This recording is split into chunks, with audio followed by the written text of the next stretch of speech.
धन्यवाद हो आपको, प्रभु आशीष दे, गॉड ब्लेस यू। कि बहुत अच्छी बात सीखी कि हम जब भी लिस्ट बनाएं तो लिस्ट बनाना है। तैयार हैं? यस। देख लो कहीं अपनी पनीर भारी पड़ रहा हो।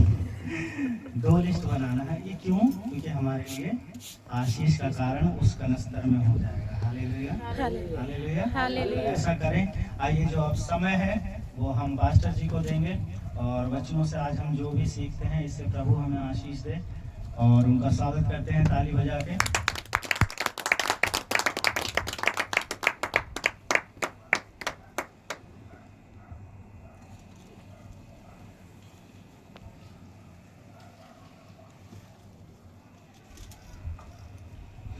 धन्यवाद।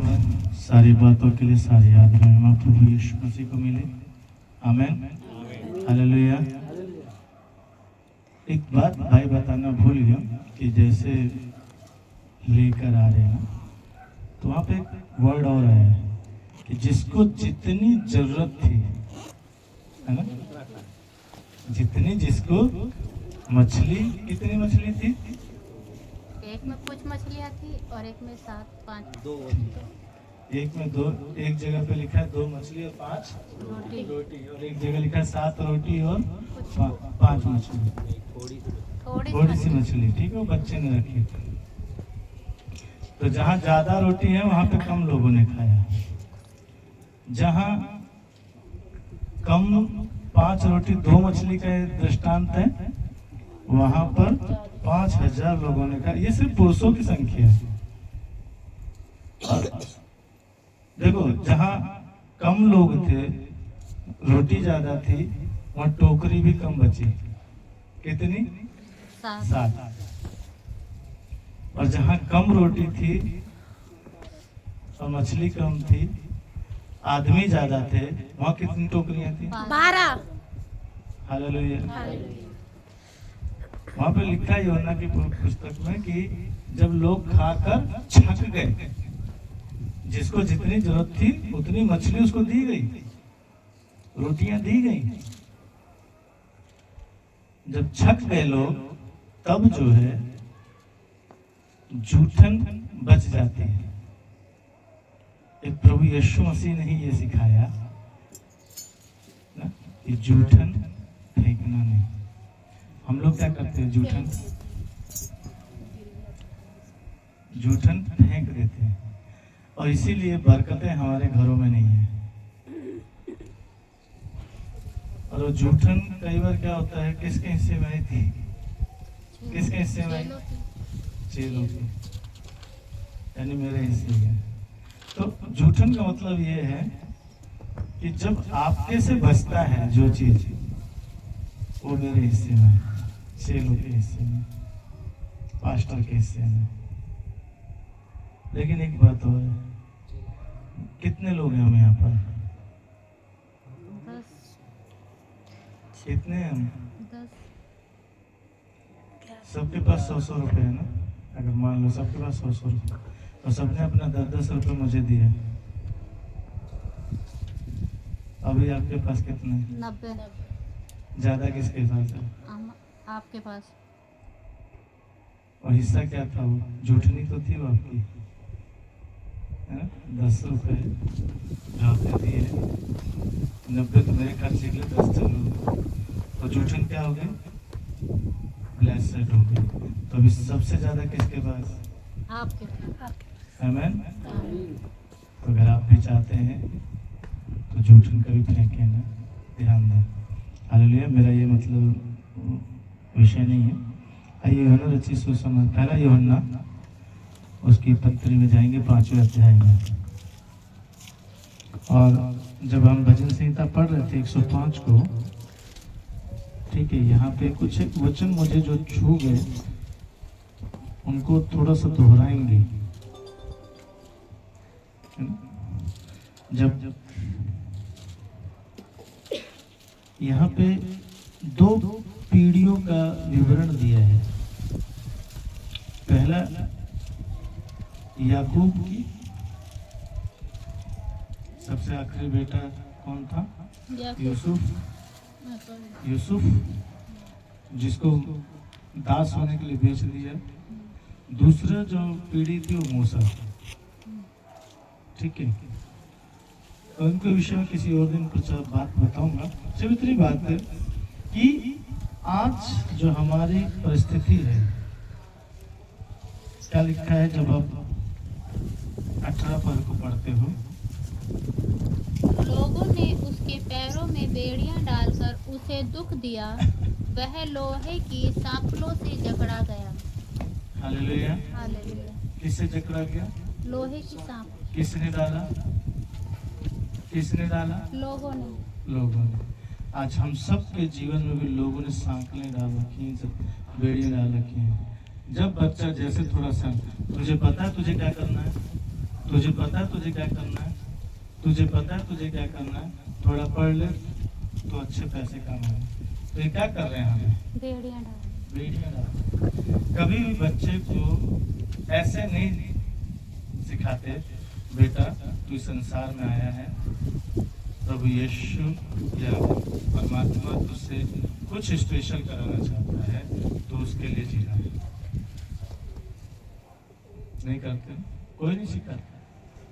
पैदा होते ही सबसे पहले हाथों में और पाँव में बांध देते।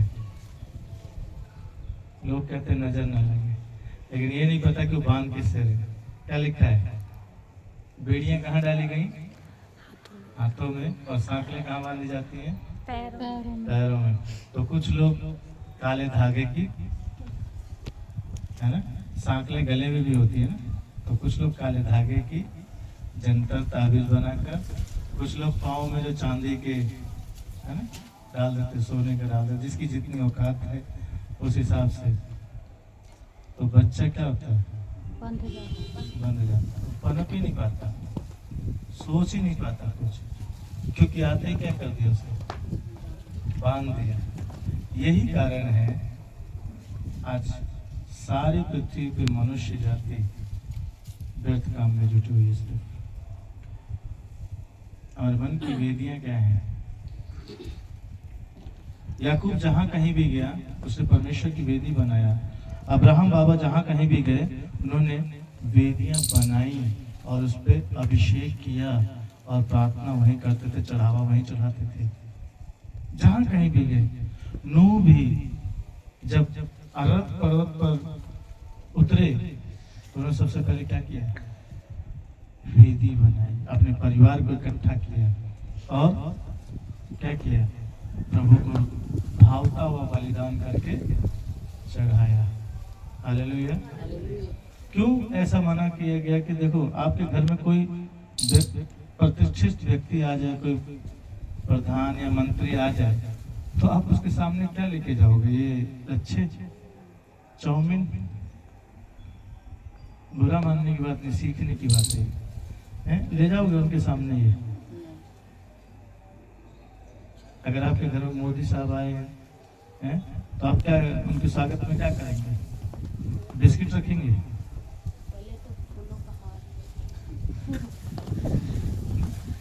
उनके खाने के लिए क्या होगा? कितना गरीब क्यों ना हो, आइटम आपके पास नहीं भी होगा तो जो उनके होंगे ना, उस पहले व्यक्ति जिन्हें हम CID कहते हैं, वो पहले आपके घर में सारी व्यवस्था करवा देंगे, व्यवस्था करा देंगे कि भैया जब राजा आए तो उसके सामने ये रखें, आपके बैंक अकाउंट सब। तो हम क्या करते हैं? आशीषों को लेते ही नहीं है, ठीक है? हम आशीषों को लेते ही नहीं है। कारण यही है कि हम जानते नहीं निकालना कैसे। मेरा अकाउंट देते हुए घर का खर्च का आमदनी बता दूंगा तो आप लोग कहोगे कि सिर्फ इतना, और खर्चा कितना है? किसी महीने में 15,000, 20,000, किसी महीने में 10,000, आमदनी इतनी नहीं है, लेकिन खर्चा बहुत है।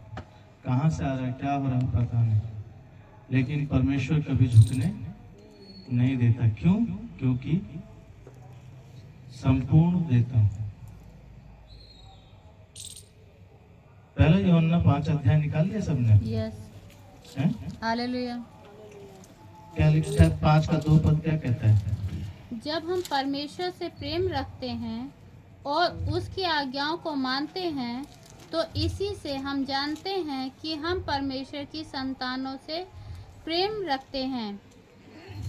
3 भी परमेश्वर की संतानों से रखते हैं। संतानों से लिखा है कि ठीक प्रेम है। रखते हैं।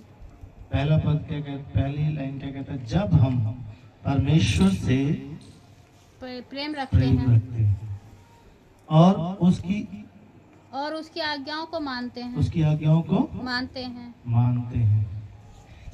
तो अपने आप में आप इस बात को टटोल कर दे, क्या आप मानते हैं? कितने लोग हैं जो उसकी आज्ञाओं को मानते हैं?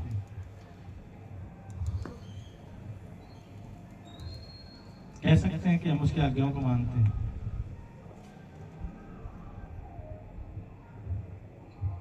प्रेम करते हैं, ये बात बड़ी नहीं है कि हम उससे प्रेम करते हैं, बड़ी बात है कि उसने हमसे प्रेम किया है। हालेलुया। अगर मैं उसकी आज्ञाओं को मानता हूं, मैं पूरी कोशिश कर रहा हूं अपनी लाइफ में पिछले 10 सालों से कि मैं उसकी आज्ञाओं का पालन करूं।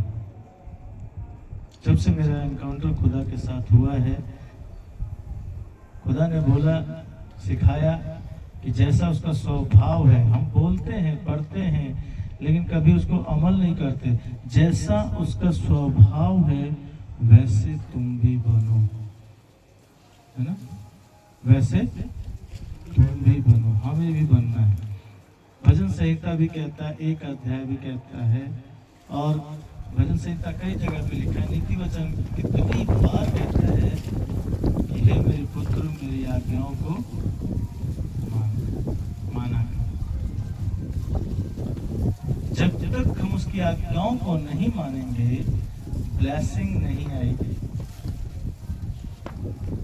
आशीषें नहीं आएंगी। कहता है जब हम प्रेम करते हैं परमेश्वर से और उसकी आज्ञाओं को मानते हैं, तो इसी से हम जानते हैं कि परमेश्वर की संतानों से प्रेम रखते हैं। और परमेश्वर का प्रेम यह है कि हम उसकी आज्ञाओं को माने, और उसकी आज्ञाएं कठिन नहीं हैं।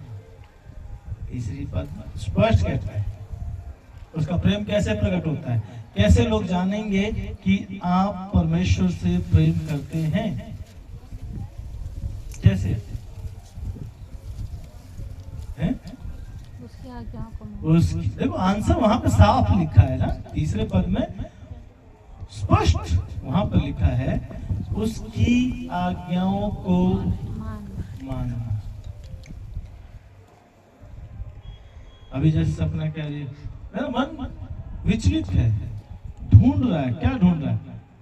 ये आज्ञाएं तो ढूंढ रहा है, पहले इसको तो मान लो, मन का विचलितपन खत्म हो जाएगा।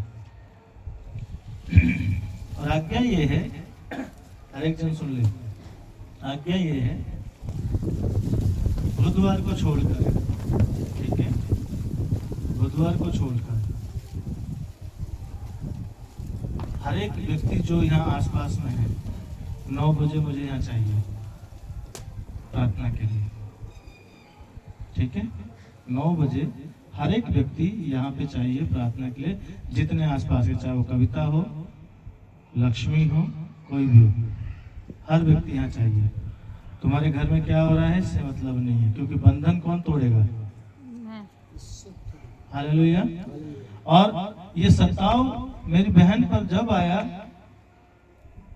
जब वो ज्यादा प्रार्थना में बढ़ने लगी, प्रभु के लिए काम करने लगोगे, ऐसे सताव आएंगे। और सताव कहाँ से शुरू होगा? घर से, मेरे घर से। बाहर वाले नहीं जानते, बाहर वाले का मतलब है मुझसे, मैं प्रार्थना कर रहा हूँ, 4 बजे उठ रहा हूँ, नहीं उठ रहा हूँ, उससे क्या मतलब है? तो सबसे पहले मुझे सताव कहाँ से होगा? और इस बात से आनंदित होना मेरी बहन की, आपके घर का उद्धार हो रहा है। आमीन, हालेलुया। जिन जिन के घरों में उद्धार आएगा वहां सताव होगा। डिबरी कितने लोग जानते हैं? डिबरी, दिया, दिया जलाए हैं? जलाए हैं? जलते हुए देखा है मिट्टी के तेल से? ठीक है, हमने भी करीबन 8 साल हमने भी जलाया है दिया। ठीक है, तो डिबरी का स्वभाव जब उसमें तेल खत्म हो जाता है, तेल खत्म, कितना तेज जलता है? कितना? बहुत तेज जलती है। कितने लोगों ने ये सीन देखा है? हाँ, बहुत तेल लगता बहुत तेज, और उसकी लपटें ओ ऊंची। देखो जब तक उसमें तेल है इतनी सी जलेगी, ठीक है, इतनी सी जलती है। लेकिन जब उसका तेल खत्म हो जाता है तो उसकी लंबाई जो है इतनी हो जाती है, इसकी आग की, और वो भकर भकर थर्ड टाइम में जाकर वो बुझ जाती है। इससे अंदाजा के लग जाता है इसमें तेल खत्म हो गया। खत्म हो गया। Hallelujah, hallelujah, hallelujah. क्या कहते हैं? इसमें तेल खत्म हो गया। मेरे घर में जब भी होता था तो पिताजी सीधा मुझे गाली देंगे, अबे तूने चेक नहीं किया था? है? तेल डाल के नहीं जला सकता था? अब तेल ढूंढो, अब अंधेरे में तेल डालो। तो हर दुनिया में जो कुछ भी चीज बनी है कहीं ना कहीं वो हमें सीख देती है। ठीक है, तो यीशु का वचन कहता है कि जिसका अंत आता है, मरते हुए इंसान को कितनों ने देखा? मरते हुए, अंतिम सांस लेते हुए कैसे मरता है? फिल्मी स्टाइल वाला छोड़ देना, लेकिन वो भी 3 बार हिचकी लेता है, लंबी लंबी सांसें लेता है। जब उसका अंत आ जाता है तो लंबी लंबी सांसें लेना शुरू करता है, और 3 बार लेता है, तीसरा खत्म, चौथा नहीं ले पाता। क्योंकि जब वो क्यों होता है? क्योंकि जब प्राण खींचा जाता है, संपूर्ण उसी में होता है ना, पिता पुत्र पवित्र आत्मा, नहीं ले सकता, इतनी आज्ञा नहीं दी गई। लेकिन ये हम लोगों को बताएंगे तो वो कहेंगे कि ये सब भी प्रैक्टिकल है, ये स्वाभाविक है। दिया जितनों ने जलाया होगा उनको भी पता, वो 3 दफा ही भभकती है, फिर बंद हो जाती है। ठीक है,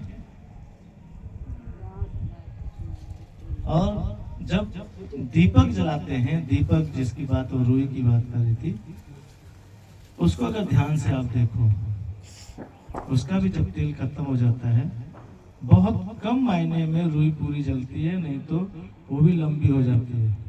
और प्राचीन काल में जब वो डिबरी जलती थी तो उसकी राख जो इकट्ठी होती थी खाने में, तखाले में, है ना, तो उस राख को लोग इस्तेमाल करते थे बूट पॉलिश करने के लिए और बाल काले करने के लिए, कचरा उठा और काजल के लिए तो दीपक नहीं, काजल जलाते। के लिए नहीं होता। काजल के लिए दीपक जलाते हैं, सरसों का तेल का या घी का, समझे? तो क्या कहता है कि अगर हम परमेश्वर से प्रेम करते हैं तो हम पर आशीष आएगी या नहीं आएगी? और इसका पहला पद क्या कहता है? 5 का पहला पद पढ़े जरा। जिसका यह विश्वास है कि यीशु ही मसीह है, वह परमेश्वर से उत्पन्न हुआ है, और जो कोई उत्पन्न करने वाले से प्रेम रखता है वह उससे भी प्रेम रखता है जो उससे उत्पन्न हुआ है। आमीन। हमारा यही विश्वास खत्म हो जाता है। हम यीशु यीशु करते हैं, लेकिन यीशु है कौन ये हमें पता नहीं। यीशु है कौन हमें पता नहीं, हम जान ही नहीं पाते। लेकिन बाइबल बताती है, यूहन्ना बड़ी बारीकी से गहराई की बात लिखता है कि जब हम परमेश्वर से प्रेम रखते हैं तो उसकी आज्ञाओं को मानते हैं। तो इसका मतलब हम आज्ञा नहीं मानते, तो इसका मतलब प्रेम भी नहीं करते। तो यहाँ जितने बैठे कोई प्रेम नहीं करता ना परमेश्वर से, चल झूठी।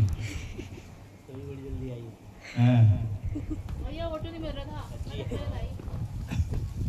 हर 5 मिनट में ऑटो मिलता है। भैया वोट की वजह से पूरा रास्ता। सोनू खुद बताएगा क्या हम परमेश्वर से प्रेम करते हैं।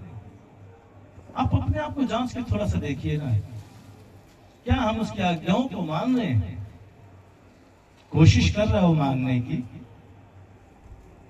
क्या हम कोशिश कर रहे हैं मानने की? मुझे भी 15 साल लगे उन आज्ञाओं को सीखने में, इतना आसान नहीं है। 15 साल लगे, उसके बाद से अब मैं उस आज्ञाओं पर चलने की कोशिश कर रहा हूं। अपने अंदर के जो स्वभाव है, मेरा मानसिक स्वभाव है, उसको मारने की कोशिश कर रहा हूं कि तुरंत गुस्सा नहीं होना, तुरंत झगड़ा नहीं करना, तुरंत बहुत सारी बातें ना बोलना, उसे पीने की कोशिश। इसलिए जब कभी लड़ते हुए लोगों को देखता हूँ तो मुझे हंसी आती है कि फिजूल की बातों पे लड़ रहे हैं जिनका कोई सिर पैर नहीं है। ठीक है, अगर नमक कम हो गया सब्जी में तो क्या करेंगे? चिल्लाने से नमक बढ़ जाएगा? खाना फेंकने से बढ़ जाएगा? या ज्यादा हो गया तो खाना फेंकने से हो जाएगा कम? चीनी चाय अगर मीठी हो गई तो चिल्लाने से मीठी होगी? फीकी हो जाएगी चिल्लाने से? इससे अच्छा है कि उसमें थोड़ा सा दूध और मिला दिया जाए, पानी मिला लो अगर गरीब हो तो। मेरे बाप ने तो पूरा दिया है, वो तो कह रहा है मैं आज्ञा मानोगे तो मैं सबको दे रहा हूँ। हालेलुया। क्या कहता है? थर्ड पार्ट, तीसरी आयत क्या कहती है? स्पष्ट खुले शब्दों में मिलकर पढ़े। क्योंकि परमेश्वर से प्रेम रखना यह है कि हम उसकी आज्ञाओं को माने और उसकी आज्ञा कठिन नहीं है। आमीन। हम लिखा है ना यहाँ पे, हम अकेले के लिए नहीं कि सिर्फ तुझे माननी है, हम यानी कि पूरी कलीसिया को उसकी आज्ञा माननी है। इसलिए आपके पास नहीं है कुछ लाने के लिए, कुछ देने के लिए, भेंट चढ़ाने के लिए, तो क्या करें? आप अपने आप को चढ़ाइए ना प्रभु के सामने। सबसे पहले आप अपने आप को चढ़ाइए भेंट करके। उभरता हुआ इब्रानियों रोमियो 12 उसका 2 पद क्या कहता है? या मैं कैसे भेंट चढ़ानी है? रोमियो की पत्री अध्याय 12 उसका 2 पद क्या कहता है? इस संसार के सदस्य न बनो, हाँ, परंतु तुम्हारे एक मन। मिनट क्या आपने एक मिनट क्या लिखा है यहाँ पर? सबसे पहले मिल गया सबको? इस संसार के सदृश्य ना बनो, परंतु तुम्हारे मन के नए हो जाने। हाँ, तुम्हारे मन के नए हो जाने से तुम्हारा चाल चलन भी। अब अपने आप में थोड़ी सी सोच कर बताइए, हर एक व्यक्ति, क्या आपका मन नया हो गया? आपका मन नया है?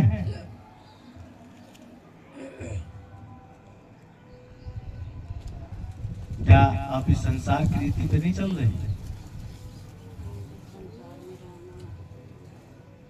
गलत। कॉम्प्रोमाइज नहीं कि संसार में रहना है तो मुझे करना है, गलत है ये शिक्षा। बहुत सारे लोग ये बात सोचते हैं। थोड़ा सा इसको उठा के कर लेंगे। संसार के सदृश्य ना बनो, इस संसार के सदृश्य ना बनो। हम क्या हैं? हम संसार के सदृश्य बनने की, कि यार वो तो ऐसा कर रहा, मैं ऐसा क्यों ना करूं। उसके पास बंगला, पता पहले मुझे भी, ताकि मुझे गाड़ी लेनी, मुझे ये करना, मुझे घर बनाना, अपने लिए घर बनाना, अपने लिए सोच रहा था। लेकिन अभी 2 सालों से 3 सालों से मैंने अपना घर बनाने के सपने छोड़ दिया, और गाड़ी भी। अब मैं गाड़ी के लिए ना घर के लिए प्रार्थना नहीं करता, मुझे गाड़ी चाहिए। क्योंकि गाड़ी किसी एक पासवान के साथ मैं था और वो फॉरनर था, उनके साथ 3 महीने रहा, और उस पास्टर से मैंने सीखा, वो इकोनॉमिक का प्रोफेसर था और बहुत ही अच्छे तरीके से वो जानता था, पूरे भारत का या पूरे विश्व का नक्शा उसके हाथ में था और कितनी दूरी पर है वो एक्यूरेट बता सकता था। एक्यूरेट कितना खर्च होगा, कितना समय लगेगा, उतना ही वो बताता। उसने कहा कि मेरे पास पैसा, वास्तव में उसके पास पैसा बहुत है, बहुत था उसके पास पैसा। कहता मैं गाड़ी एक नहीं 10 गाड़ी खरीद सकता हूँ, लग्जरी गाड़ी खरीद सकता हूँ, बाइक खरीद सकता हूँ, सब कुछ, लेकिन मैं गाड़ी क्यों नहीं खरीदता? क्योंकि अगर मैं रेंट से, वो कहीं भी जाता है अपने रेंट से जाता है, किराया दे के जाता है, चाहे वो बाइक से जाए या टैक्सी से जाए। क्यों? अगर मेरे पास कोई गाड़ी है अपनी और ऐसे धूल मिट्टी में खड़ी है, बरसात में खड़ी है, तो मैं क्या करूंगा? उसे ऐसे खोलूंगा, लेके चल दूंगा? नहीं, साफ करना पड़ेगा। भाई के पास साइकिल है तो तुरंत ही निकाल के चढ़ तो नहीं जाते? रोज साफ करते हैं तेल से। वो समय जाता है ना, कम से कम 15 मिनट तो जाता है उसमें, 10 मिनट 15 मिनट जाता है, 1 घंटा लेगा। ठीक है, मैंने कम से कम बोला ना। तो अगर मुझे किसी ने प्रार्थना के लिए बुलाया है या कहीं जाना है मुझे और समय उसका लिमिटेड है, तो अगर मैं 1 घंटा गाड़ी साफ करने में निकालूंगा तो वो 1 घंटे का जवाब कौन देगा? मैंने उससे सीखा, लेकिन वो बात समझने में मुझे काफी समय लगा। मैं उसको ये कहता बड़ा कंजूस इंसान। और रेंट पे लेने के लिए हमें सब कुछ साफ सुथरा मिलता है। जाइए, बैठिए और अपने गंतव्य की ओर बढ़ जाइए। टाइम से पहले पहुंच जाएंगे, उसको भाड़ा दिए और आपका झंझट खत्म। ना तो ट्रैफिक का झंझट, ना ही किसी चालान का झंझट, राइट? ना चालान का झंझट, ना ही किसी सरकारी आदमी का झंझट। जो झंझट और ड्राइवर समझे, अपना काम क्या है? अब जैसे ट्रेन है, टिकट लिया, अगर टिकट है अपने पास तो टीटी से डरने की जरूरत है? गए बैठे, सीट साफ सुथरी मिलती है, बैठ जाओ, चले जाओ अपने गंतव्य पे। हम लोग कैब कर रहे हैं, आजकल कैब से चल रहे हैं, तो कैब में हमें सफाई करने की जरूरत है? साफ सुथरी मिलती है, बैठिए और चलिए, आपका समय बचा। नहीं तो आप अपनी गाड़ी को निकालेंगे, सफाई करेंगे, फिर जहां से निकलेंगे वहां से भी निकलोगे तो भी सफाई करोगे, वो समय जाएगा कि नहीं जाएगा? ये भी चिंता रहेगी ट्रैफिक वाला कहीं ना पकड़ ले। तो इसीलिए कहता है कि समय को बहुमूल्य जान। यीशु ने कहा समय को बहुमूल्य जान। आज का समय सोच ले, समझ ले, चुन ले कि तू क्या करेगा। जीवन को चुनेगा या मृत्यु को चुनेगा? प्रभु की सेवा करेगा या उससे दूर भागेगा? कई लोग इस वचन का गलत मतलब निकालते हैं कि मुर्दे को मुर्दा गाड़ने दे और तू जाके परमेश्वर के राज्य, तो कहते हैं उसका बाप मर गया था। प्रभु क्या कहना चाहता है? इस संसार में मुझे वचन सुनाने के लिए बनाया गया है, प्रभु के कार्य को करने के लिए मुझे बुलाया गया है, मुझे उसके लिए जीने के लिए बुलाया गया है। और मैं क्या कर रहा हूं? करिश्मा ने कहा भाई साहब चलते फिल्म देखने चलते। मेरा भी मन करेगा, क्या चले? क्या मैं फिल्म दिखाने के लिए बुलाया गया? आज चलो उसके पार्टी में चलते हैं। क्या हम जान सकते हैं क्या वो प्रभु की पार्टी है? देखिए, आप सबने पिछले संडे सजेशन दिया कि समय कम होना चाहिए चर्च का, तो आप दिमाग से चर्च चलाइए ना। मैं यकीन करता हूं, से कहता हूं 1.5 घंटे में चर्च खत्म हो जाएगा। लेकिन अगर पवित्र आत्मा की अगुवाई में चलाओगे तो जब तक उसकी उपस्थिति रहेगी तब तक आप रुकोगे नहीं। 8 घंटे 12 घंटे कंपनी में काम करते थकते हैं क्या? अगर 12 घंटे बैठकर कुर्सी पर आपको माल काटना है या चेकिंग करनी, आप थकते हैं? थक जाते हैं बैठे बैठे, तो फिर अगले दिन नहीं जाते वहां, फिर उस पर नहीं बैठते कुर्सी पे। सबकी यूं होने लगती है, आसन दर्द करने लगता है, तो क्या करता, थोड़ा सा उठ के टहल लेता है या वहां खड़ा हो जाता है। इसी चर्च में उठक बैठक कराई जाती है ताकि आप थको। तो जब आप वहां पर 12 घंटे 6 दिन दे रहे हैं, तो प्रभु के लिए क्या 6 घंटे भारी है, 5 घंटे भारी है? प्रभु के साथ बैठना, कहते बच्चे को उसी मार्ग की शिक्षा दे जिस पर उसको चलना है, जो उसके लिए फायदेमंद है। कितने लोग कहते हैं कि यहाँ पर जब 3 बजे तक हम बोर होते हैं, समय बहुत भारी लगता है। कितनों को पता चलता है कि समय बहुत भारी है अगर वो टाइम ना देखे तो? अभी कितना बज रहा है, किसने घड़ी देखी? क्योंकि यहाँ घड़ी नहीं है, मोबाइल भी ऑफ है। मेरे प्रियो, परमेश्वर का वचन हमें कहता है आत्मा से चलो, आत्मा के द्वारा चलाए चलो, संसार के सदृश नहीं। लोग संसार के सदृश चलते हैं, वो बार बार टाइम देखते हैं, अरे इतना टाइम, मैंने उसको टाइम दिया हुआ है, मैंने उसको ये कहा, मैंने उसको ये कहा, मेरे घर में आज कोई आने वाला है। वो टाइम संसार के सदृश चल रहे हैं। लेकिन मिलाप वाला तंबू चर्च संसार के सदृश से नहीं चलेगा। इसको खुदा ने बनाया है। क्या कहा यीशु ने? मैं अपनी कलीसिया बनाऊंगा। मूसा को आज्ञा किसने दी? परमेश्वर ने। क्या कर? मिलाप वाला तंबू बना। जहाज क्या अपनी मर्जी से बनाया गया? नूह ने, नूह बाबा ने जहाज अपनी मर्जी से बनाया? क्या मिलाप वाला तंबू चर्च अपनी मर्जी से मूसा ने बनाया? लिखा है वहां पे, नियम लिखे हुए सारे। तो फिर यहां पर अपनी मर्जी कैसे चलेगी? यहां पर अपनी मर्जी कैसे? ये आदत हमें लोगों में डालनी है। अगर मैं ही लीडर होकर, खंबा होकर, अब ये दीवार इतने सालों से खड़ी है, अब ये थक गई है, धीरे धीरे पुरानी हो गई, 20 साल झड़ना शुरू हो गया, ठीक है, तो लोगों को पता चलेगा भैया अब इसको तोड़ के बनाना है। खंबा भी जब देखते हैं कि धीरे धीरे वो थक गया तो उसको मिटाना पड़ता है। अगर आप भी थक गए कलीसिया में बैठे बैठे, तो प्रभु आपको हटाकर दूसरा कोई लीडर तैयार करेगा। क्या थक गए आप बैठे बैठे प्रभु के भवन में? प्रभु के साथ बैठना क्या मुश्किल है? जब आप आधा घंटा, 5 घंटा, 4 घंटा, 3 घंटा, 2.5 घंटा नहीं बैठ सकते चर्च में, तो 40 दिन और 40 रात मूसा के समान कैसे बैठोगे? सोचो। क्या कहता है कि अगर हम उससे प्रेम करते हैं तो हम उसकी आज्ञाओं को मानेंगे।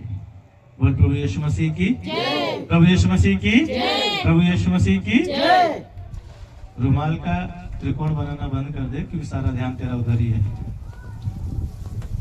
मन विचलित है इसीलिए। तो इस संसार के सदृश से मुझे कई बार जब आप घर बनाते हो तो लोग आकर सजेशन देते हैं। आपने पैसा खर्च करके आर्किटेक्ट को तैयार किया है कि भैया मुझे जो है नक्शा बना के दे दे, मुझे मेरा ये प्लॉट का साइज है, नक्शा बना के दे दे। आपने पैसा खर्च किया, उसने नक्शा बना के दे। राम कुमार भाई जाके शिवजत में, भैया ऐसे नहीं, ऐसे वाला घर बनाओ, ये खंबा यहाँ नहीं, यहाँ होना चाहिए, ये किचन यहाँ नहीं, यहाँ होना चाहिए। तो क्या मूर्ख है फिर जो पैसा खर्चा करके आर्किटेक्ट को देकर नक्शा पास करवाए? हालेलुया। तो जब खुदा ने ब्लूप्रिंट चर्च का बना रखा है कि उसको कितना और कैसे आराधना करनी है, तो हम कौन होते हैं उसकी मर्जी से अपनी मर्जी थोपने वाले? हम जब अपनी मर्जी से, क्या कहते हैं, अधिकतर परिवार दुखी क्यों है? अधिकतर परिवार के लोग दुखी क्यों है? क्या कहते हैं उसके बच्चों को? अरे जब समय होगा तो सीख जाएगा ना, अभी बच्चा है, राइट? हम 3 लोग उसी स्लम एरिया में पले बढ़े जहाँ पे पूरी गंदगी है। वो गंदगी हमें क्यों नहीं चिपकी? हमें क्यों नहीं चिपकी वो गंदगी? सब कहते हैं झुग्गी में सब। ये वही वाली बात है, क्या नासरत से कोई अच्छी वस्तु निकल सकती है क्या? हालेलुया। क्या नासरत से कोई अच्छी वस्तु निकल सकती है? जब आप जाकर आपकी पर्सनालिटी को देखकर लोगों को आप अपना एड्रेस बताइए, वो नहीं कहेगा यार तू नहीं लगता झुग्गी का है। हाँ भाई, कहता है क्या? हमारी पर्सनालिटी उस कंजर बस्ती से नहीं मानता है तो झूठ बोल रहे हो, क्योंकि ये पर्सनालिटी मेरी नहीं मेरे बाप ने बनाई है। हालेलुया। उस गंदगी से दूर रखा हमारे घर को, हमारे परिवार को। जब हम मसीह को जानते भी नहीं थे, तब से लेकर अब तक जब हम उसे जान गए, बनाकर क्या हमारे पास नहीं है वो सब चीजें? सबसे पहले उस जगह पर जो ड्रग बेचने का काम है वो मेरे पास है। परमेश्वर का प्रेम क्या कहता है कि जब तू माँ के गर्भ में रचा भी नहीं गया था, उससे पहले मैंने तुझ पर चित लगा लिया था कि तुझे क्या करना है। Hallelujah, hallelujah. इसलिए कितनी मुसीबतें हमने वहां पे झेली हैं, आज भी झेल रहे हैं दोनों भाई और माँ, लेकिन आनंद कम नहीं है। हालेलुया। आनंद कम नहीं है। जो आता वो तरस खाता। अरे 3 बेटे, लेकिन प्रभु की मर्जी भी नहीं है कि उसे बनाया जाए। इसलिए क्योंकि हमें प्रभु की आज्ञा पे चलना है। बनने को चाहे तो क्या ये लोग दोनों कमा रहे हैं, उसको बनाना चाहे तो बना देंगे, बन सकता है। 1 महीने के अंदर बन जाए, 1 महीने की तनख्वाह वहीं लगा देंगे, कोई टेंशन नहीं है। 1 महीने का राशन भर देंगे 2 महीने में, और 1 महीने की तनख्वाह क्या करेंगे, दोनों जन मिला के बना देंगे। बनेगा कि नहीं बनेगा? टाइम लगेगा? नहीं लगेगा। लेकिन प्रभु की मर्जी नहीं कि उसको बनाया जाए। क्योंकि मैं कई सालों से उस विषय के प्रार्थना, प्रभु तेरा भवन बनकर तैयार हो, और अभी प्रभु ठहरा है। हालेलुया।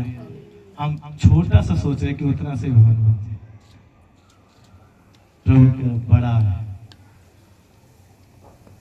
पूरा समुद्र नापना है, पूरी धरती को नापना है, आसमान को नापना है। मेरा परमेश्वर वो परमेश्वर है। क्या कहता है? जातियां तेरी निज संपत्ति होने के लिए दे दूंगा। हालेलुया। तो हम क्या छोटे लोग हैं? छोटे लोग हैं? राम कुमार छोटा है? फिर क्यों मन बहकता है? कहता है 4वां पद क्या कहता है? क्योंकि जो कुछ परमेश्वर से उत्पन्न हुआ है वह विजय जिससे संसार पर जय प्राप्त होती है। मिलकर कहें, जय प्राप्त करता है। मिलकर कहें जोर से, हमारा विश्वास। क्या है? जो संसार पे जय प्राप्त करता है वो कौन है? हमारा विश्वास, जो मृत्यु को भी बदलने की ताकत रखता है। दुनिया के लोग मृत्यु से डरते हैं, लेकिन एक सच्चा मसीह मृत्यु से नहीं डरता। वो अपने घर जाने के लिए हमेशा तैयार खड़ा है। आमेन, आमेन, हालेलुया। और 5वां पद क्या कहता है? संसार पर जय पाने वाला कौन है? कौन है संसार पर जय पाने वाला?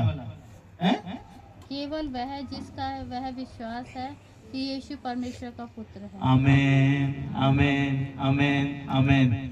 सारी आदर महिमा किसको मिले? परमेश्वर को। मिलकर कहें, प्रभु यीशु मसीह की जय। प्रभु यीशु मसीह की जय। जो प्रभु यीशु मसीह पर विश्वास करता है कि वो परमेश्वर का पुत्र है, वही संसार पर जय प्राप्त करेगा। हालेलुया। इसीलिए 5 रोटी 2 मछली, कहता जिसको जितनी जरूरत थी सबको खिलाया। 5,000 से ज्यादा, इवन 35,000 लोगों ने खाना खाया। अगर कैलकुलेट किया गया तो 35,000 लोगों ने खाना खाया 5 रोटी 2 मछली से, और 12 टोकरियां बच गई। वो भी टोकरे थे, टोकरियां नहीं, टोकरे थे इतने बड़े बड़े। प्राचीन काल में ये टोकरियां भर गई थी। Hallelujah, hallelujah. और परमेश्वर ने उन्हीं को चुना जिनका संसार में आदर और मान नहीं है। 5-6 घड़े कहाँ थे? 6 घड़े कहाँ पड़े थे? द्वार पे, है ना? वो भी मटके घड़े, इतने बड़े बड़े घड़े थे। और जब देखो, जब तक वो लबालब नहीं भर गया, वचन को ध्यान से सुनने और ध्यान दीजिए, कहता है कि जब तक वो लबालब नहीं भर गया तब तक यीशु ने आज्ञा नहीं दी कि ले जाकर के बांटो। अभी तक आप सब भी लबालब नहीं भरे हो, क्योंकि आज्ञाएं नहीं मानते हो। अभी भी मन में विचलित है, अभी भी ये चीज अच्छी लगती है, उधर जाना है, मैं जाऊं कि ना जाऊं, उनसे बात करने का मेरा मन नहीं करता, उनसे बात करने का मन नहीं, उनके घर जाने का मन नहीं करता। ये सारी बातें अभी हमारे मन में है, अभी हम खाली पड़े हैं। इसीलिए कोई भी आता है टनटना के चला जाता है। जिस दिन आप भर जाओगे, पवित्र आत्मा से भर जाओगे, परमेश्वर के वचन से भर जाओगे, उसी दिन कहेगा इसको लेके प्रधानों के पास जाओ। नीति वचन कहता है कि जो मेहनत करने में आलस नहीं दिखाता, मेहनत करता है, उसको सबसे गरीब बना के रखता है परमेश्वर। ऐसा लिखा है? क्या लिखा है? उसको कहां पहुंचाते हैं? प्रधानों के पास, नेताओं के पास पहुंचाता है। Hallelujah, hallelujah. मैं और आप कहां पर हैं?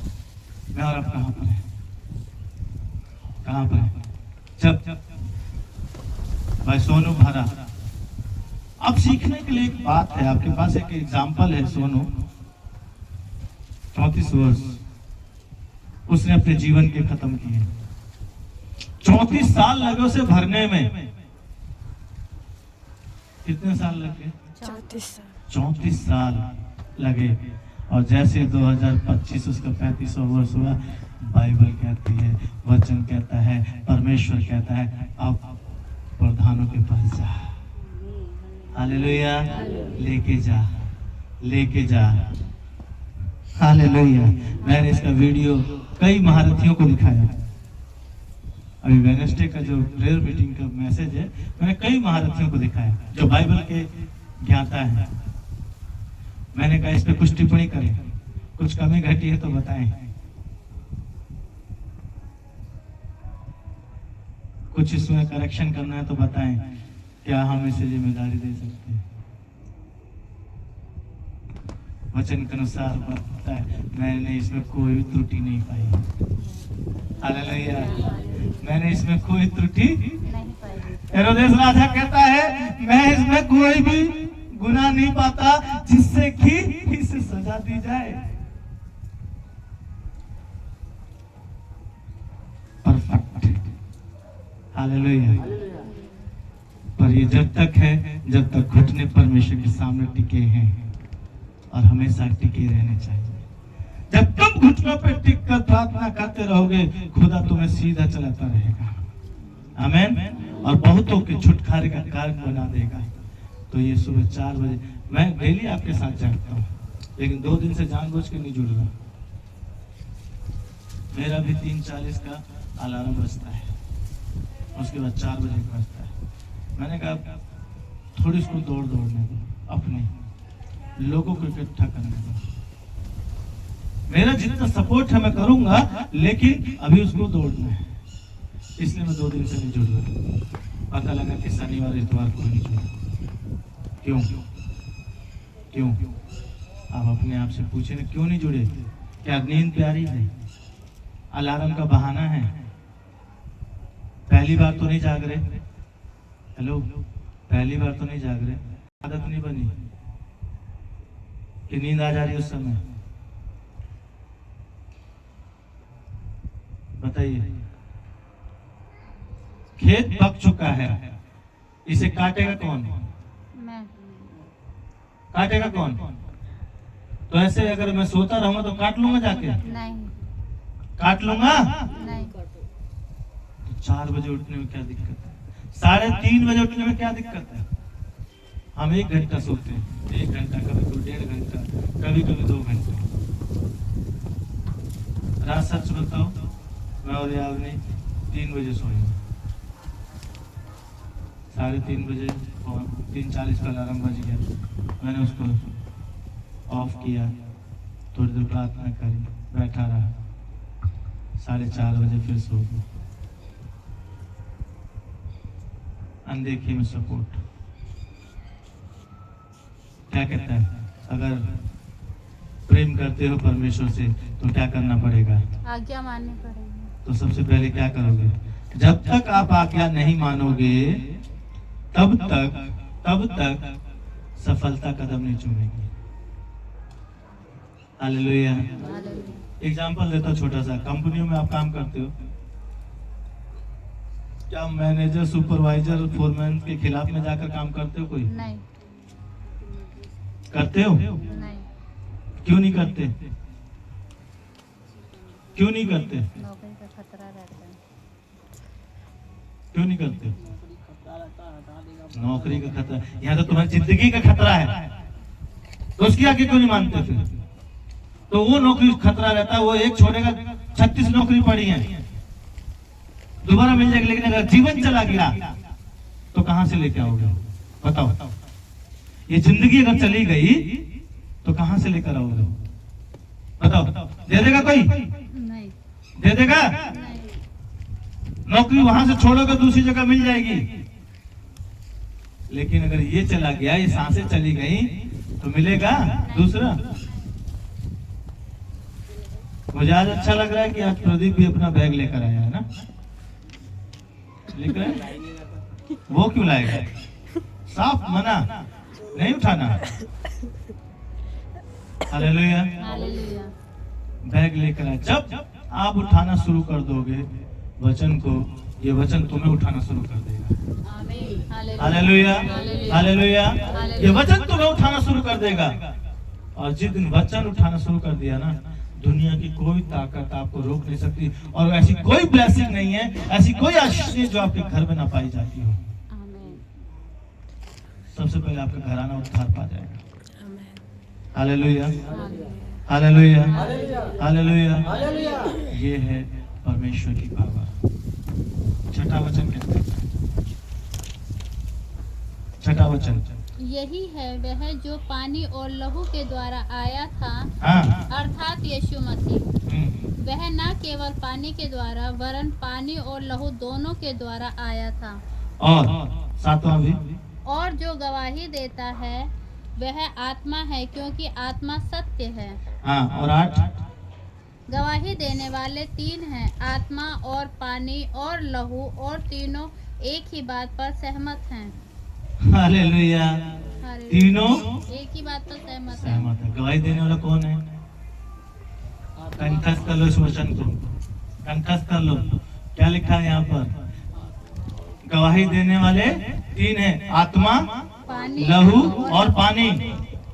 इसीलिए हम आपको पानी से बपतिस्मा देते हैं, इसीलिए वो अंगूर के रस को लहू बनाकर पिलाते हैं कि आपका गवाह बन जाओ। क्या? गवाह बन जाओ। गवाह बन जाओ किसके? उस जीवते परमेश्वर के। ये बड़े सौभाग्य की बात है कि उस सर्वशक्तिमान की आप संतान कहला रहे हो। बहुत सारे लोग दुनिया में घूम रहे हैं, सारे घूम रहे हैं, परेशान है, हर कोई परेशान है। लेकिन अगर परमेश्वर का वचन मेरे अंदर है, उसकी आज्ञाओं को मैं मानता हूं, तो ये तीनों मेरे साथ काम करना शुरू कर देते हैं। हालेलुया। लहू, आत्मा और पानी, ये तीनों मेरे लिए काम करते हैं, मेरी गवाही बनकर लोगों के पास पहुंचते हैं। ये खुदा की गवाही है और खुदा मेरे विषय में कहता है। इसीलिए दुष्ट से पूछता है, परमेश्वर क्या तू मेरे दास अय्यूब को जानता है? वो भी आपसे परमेश्वर आपके बारे में उससे पूछता है जो इस संसार का मालिक है। उसे पूछता है, क्या तू सोनी को जानता है?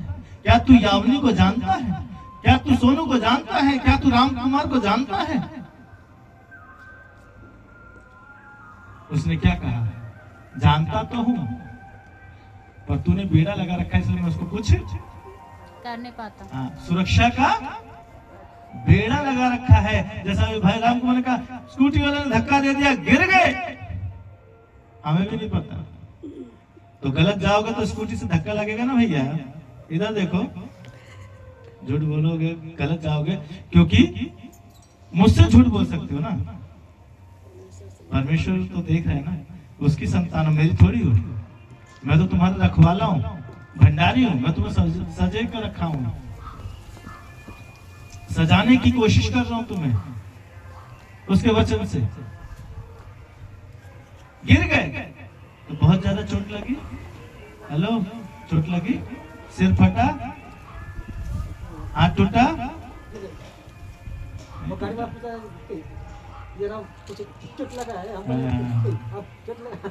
पहले मारता फिर बोलता चोट लगा है, पहले ब्रेक मार लेता है। हालेलुया। लोगों को आपने सुना होगा कि बाथरूम में गए थे, सीढ़ी से उतर रहे थे, फिसल गए, गिर गए, चोट लग गई, टूट गई हड्डी, टूट गई हड्डी। लेकिन जिसको खुदा संभालता है, लहू, आत्मा और पानी जिसे संभालता है, उसे कौन गिराएगा, उसको चोट कौन लगाएगा? Hallelujah, hallelujah. बोल प्रभु यीशु मसीह की जय। क्योंकि हमने आत्मा हमारे अंदर आई, हमने यीशु पर विश्वास किया, हमने पानी से बपतिस्मा लिया, हालेलुया, और लहू को धारण करके अपने अंदर ग्रहण करके हम पिता पुत्र पवित्र आत्मा के साथ एक हो गए। तो जिम्मेदारी उसकी है। ये तीनों गवाही देने वाले, ये तीनों, एक बार फिर से 8वां पद पढ़े, मिलकर पढ़े। ये तीनों सहमत है। तो आप क्यों नहीं सहमत हो इस बात पे? आप में मतभेद क्यों है? पढ़े, क्या लिखा है? गवाही देने वाले तीन हैं। ये तीन हैं, आत्मा, आत्मा और पानी, और पानी, और लहू, और लहू, और तीनों, और ये तीनों एक ही बात पर सहमत हैं। ही है ना, वहाँ पे एक ही लिखा है ना। हाँ, एक ही बात पर एक ही बात पर जहाँ ही आ जाए ना, एक ही, समझ लो गंभीरता बहुत है, वजन उसका। एक ही बात पर सहमत है। तो हमारे अंदर असहमतता क्यों है? हम क्यों सोचते हैं कि दीदी ने ऐसा बोल दो, क्यों चले जाओ भैया? अरे प्रभु की मर्जी है, हमें आपकी खुशी चाहिए। हम आपके विषय में बातें कर रहे हैं, वचन आपके विषय में खुशी के बारे में बात कर रहा है, आपको रुलाने की नहीं। लेकिन हम कहां पर हैं? हम असहमत क्यों हैं? हम संसार के साथ सहमत क्यों हो रहे हैं? जबकि वचन क्या कहता है? संसार के सदृश ना बनो, परंतु कैसा होना चाहिए तुम्हारे भेंट? रोमी 12 का 2 पद फिर से पढ़े।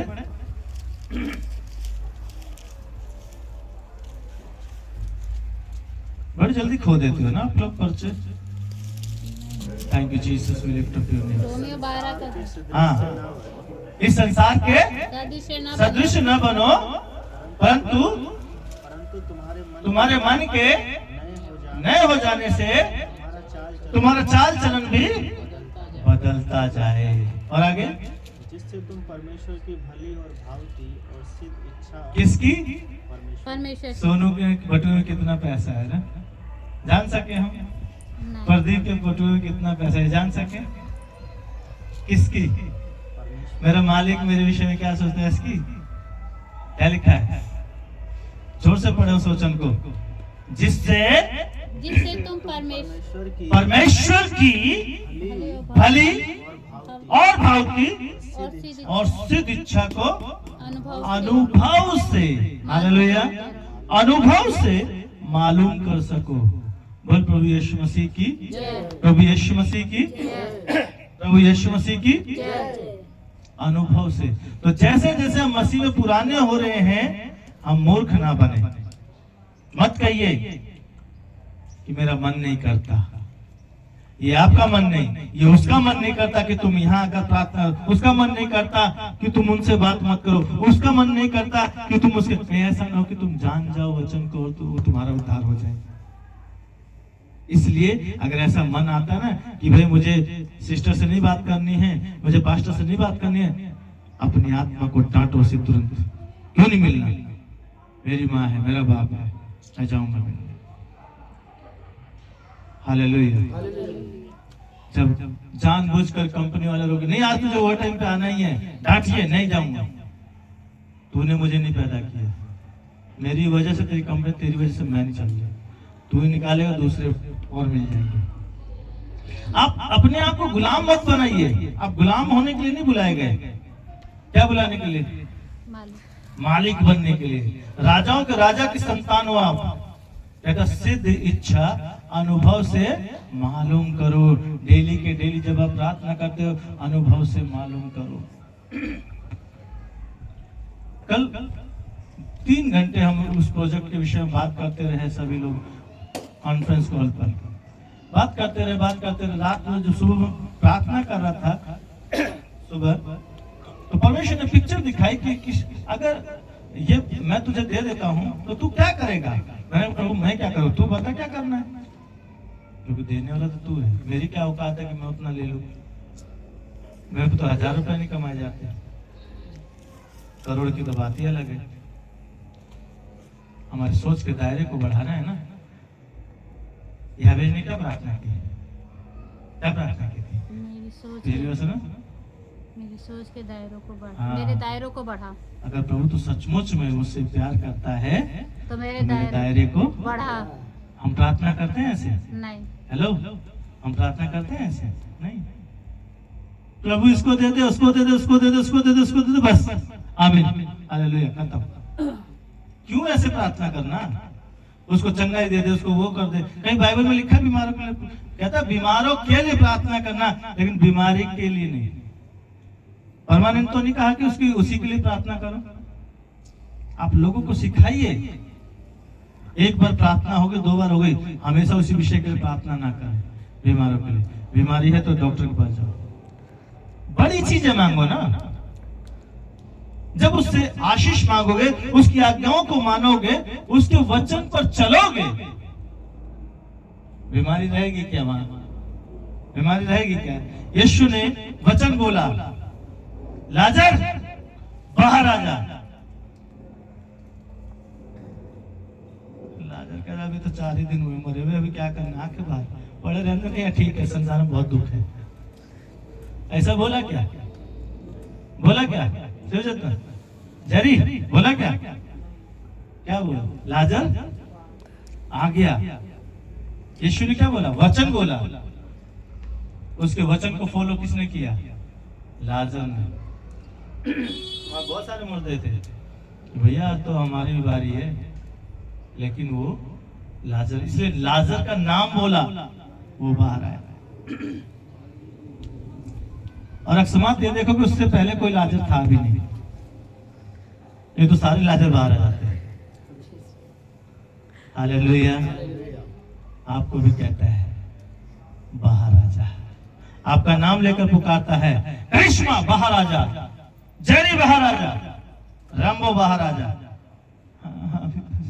अभी तो 3 ही बज रहे हैं, क्या करूं, अभी कैसे उठ जाऊं? कितने बजे उठना है? 3:30। कितने बजे? 3:30 बजे आपको उठना है। आधा घंटा आपको अपने आप को तैयार करना है। उस आधा घंटा बैठने के लिए घुटने पर हर एक व्यक्ति, जिस दिन आप हो जाओगे ना कामयाब, आपके कदम चूमना शुरू हो जाएगा। आमीन। एक बात और बोलूंगा, परमेश्वर ने मुझसे तो कहा है, आगे आपकी इतनी मर्जी है, मेरा काम है बता देने का, ठीक है? यहाँ कितने लोग हैं जो पूरे साल का उपवास रख सकते हैं? पूरे साल उपवास रखना है। मतलब कि उपवास कैसा, वो भी बता दीजिए, तभी तो बताएंगे ना।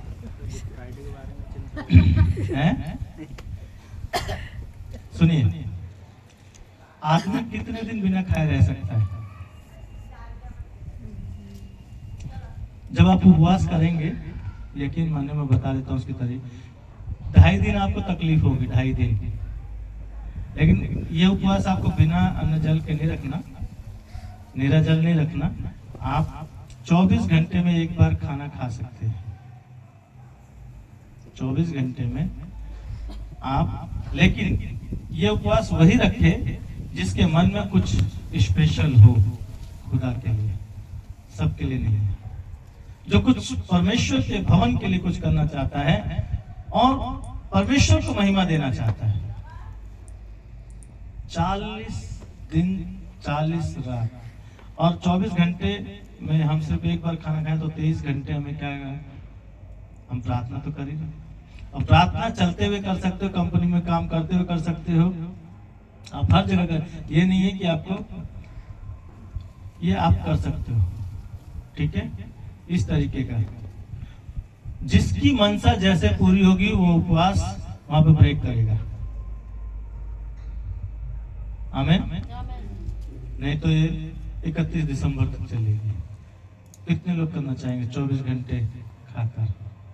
24 घंटे खाकर पकड़ लिया ना। 24 घंटे में एक बार खाकर चाय और पानी आप पी सकते हैं, ठीक है। 24 घंटे खाकर 24 घंटे है कोई खाने वाला है? एक सिर्फ खाता, सोने तो खाती रहती है, खाना देख के उसे कंट्रोल ही नहीं होता, ठीक है। तो ये उपवास पूरी कलीसिया रखे तो अच्छा है। हम अपनी अपनी जगह पर हैं, शायद जहां आप वर्क कर रहे हो, जिन लोगों के बीच में आप जा रहे हो वचन सुनाने, शायद वहां पर काम होना शुरू हो जाए। आपको 2-3 दिन 4 दिन तकलीफ होगी, और जब उपवास रखते हैं ना, जब तो ज्यादा भूख लगती है, और उपवास ना रखो खाने को मिले तो पूरे दिन भूख नहीं लगती। यह हकीकत है, ठीक है। और जब कहते खाना छोड़ना है तो ऑटोमेटिक अपने माइंड जो है कॉन्शियस जाग जाता है, और भूख लगती बहुत लगती है।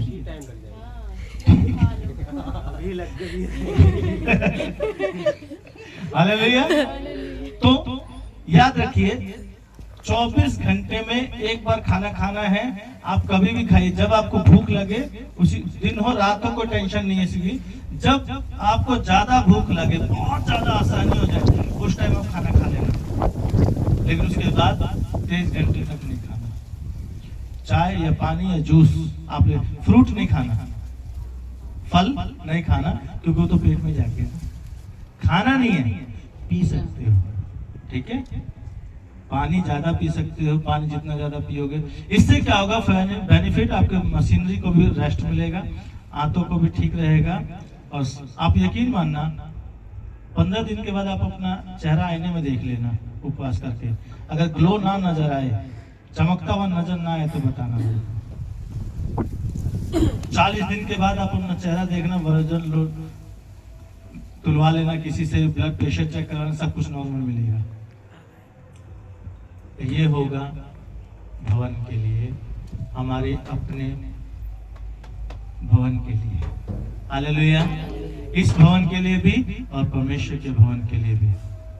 जब हम परमेश्वर के भवन को गीत गाते ना, तू मेरे भवन को बना, मैं तेरे घर को बनाऊंगा, तू दूसरे की खेती को सींच, मैं तेरी खेती को सींचूंगा। Hallelujah, hallelujah.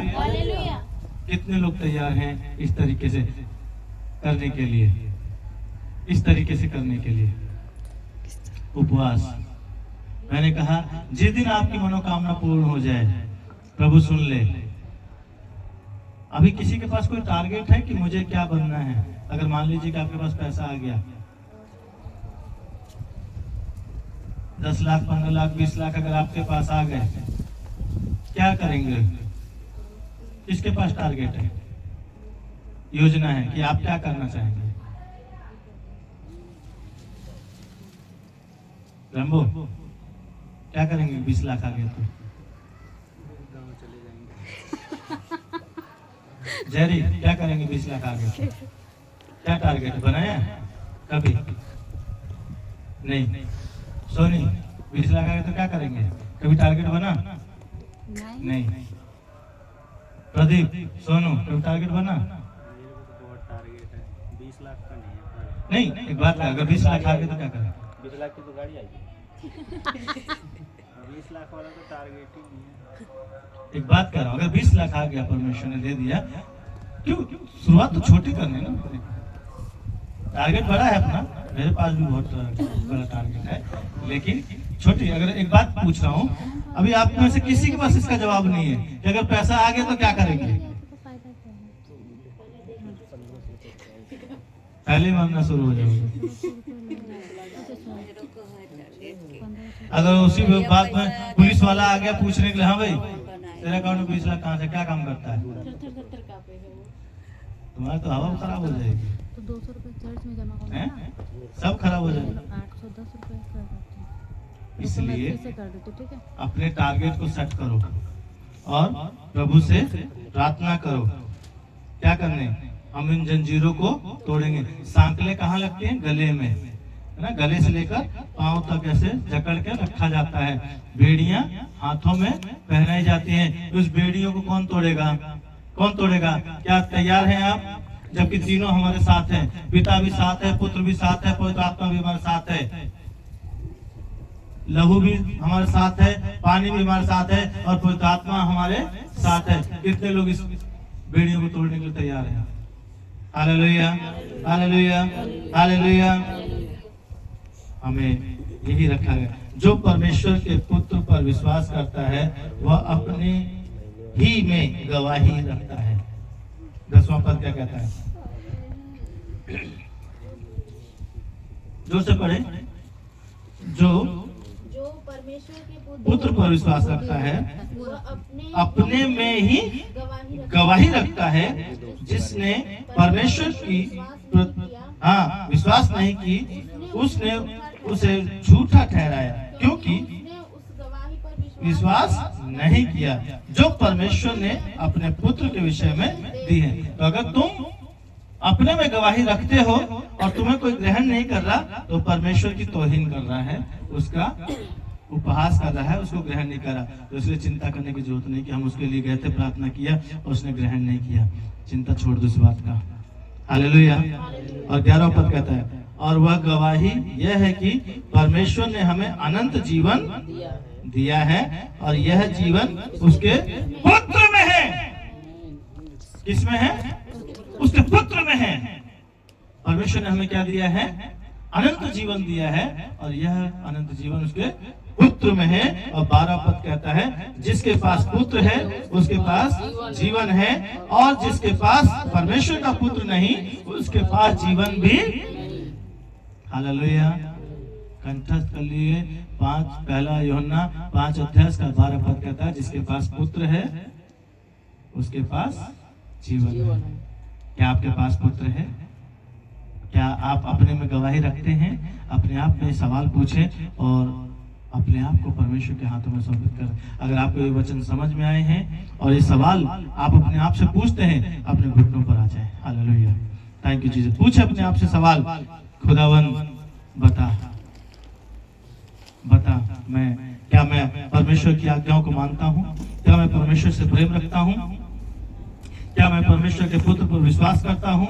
क्या मैं